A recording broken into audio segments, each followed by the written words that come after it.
You are through. All around you, the blistering, wonderful night of the high wilderness.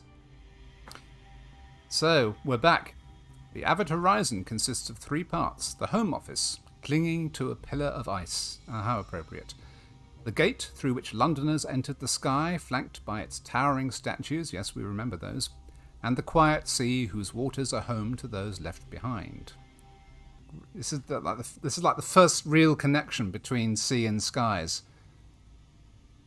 I wonder how Myfanwy feels about visiting her past. I do wonder how she made it through to... She must have come this way to make it through to Winchester. Perhaps we'll find out, I don't know. Approaching the Avid Horizon, the very edge of the high wilderness. The border between now and then, here and there, the skies and the earth. The few lonely buildings of the port face the great gate of the Avid Horizon. Bordered by 2 vast winged statues, the gate towers over the shrouded sea that divides the port and the gate. The other side of the gate opens far beneath the earth on the bleak shore of a subterranean sea. London rested there for a while Her Majesty was indisposed with grief. A handful of years ago, though, she led an exodus of Londoners through the Avid Horizon and into the sky. Oh, you were among them. That doesn't quite connect. I think Myfanwy got here first. Do you remember how you came to this place? Yes, we do. We came with the Venturer. I think he was the first. A memory of thunder. You were called north. I'm really excited about this.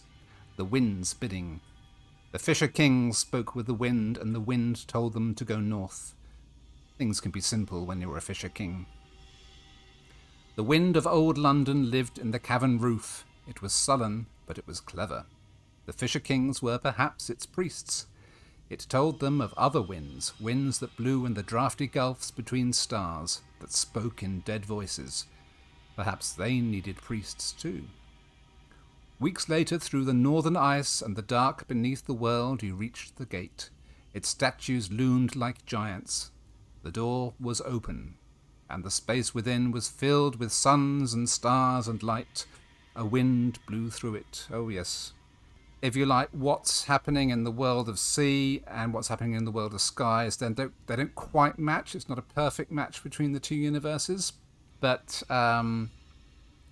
it's like, I guess it's like a glitch. If you like, you pass from one world to the next, so you get a kind of glitch. I don't know if you've ever watched Dark, but it feels a bit like that. Failbetter have openly said that Skies is like a diversion from the timeline. Well, if there's anyone from Failbetter in, I'd appreciate some input on that. Compiler port report, yep. Now the Home Office. The Home Office occupies a stately, albeit crumbling, manor house on the edge of an icy precipice high above the quiet sea. Once thousands passed through its elegant halls on their way into Albion. The gate is closed now, though, and has been for over a year. Oh, I could make a political comment at this point. No one comes through and no one leaves. Now only a skeleton crew staffs it. And only a handful of incomers remain, stuck here waiting for pardons or permissions that never came. Her renewed majesty has a long memory. Right. Compiler port report. No one pays attention to the horizon anymore. Perhaps they should. No way home. The few bureaucrats stationed at the Avid Horizon for one departmental sin or another reside in desperate melancholy. Those detained within the faded confines of the Bureau are almost reconciled to their fate, listlessly hoping for a reprieve from London that will likely never come. Beyond the Bureau, the sea and the sky lingers like morning mist. Exiles dwell there on tethered ships strung together, dwarfed by the eternal and uncaring statues that mark the gate to a home that cannot be returned to. Cool. Inquire about the sea, shall we? How can there be a sea in the sky? Why, yes, let's. Sunless Sea.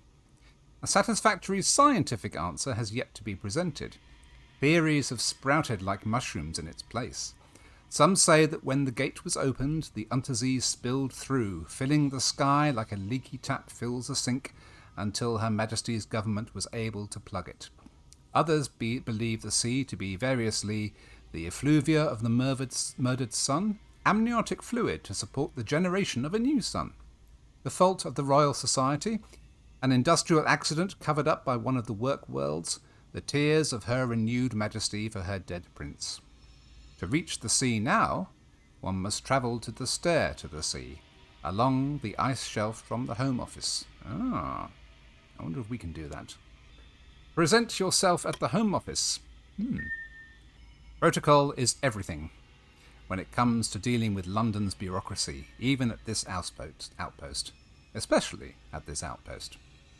Indeed, yes, the suns are living beings, yes. And so are the stars. To all things a place, the acting senior probator is responsible for monitoring all those trapped at the Home Office. The detainees forbidden entry to Albion, with no way back through the gate. He sits behind a little desk in the echoing hallway of the manor. He keeps 3 things on his desk, a wind-up clock and 2 battered mugs. He surveys you coolly.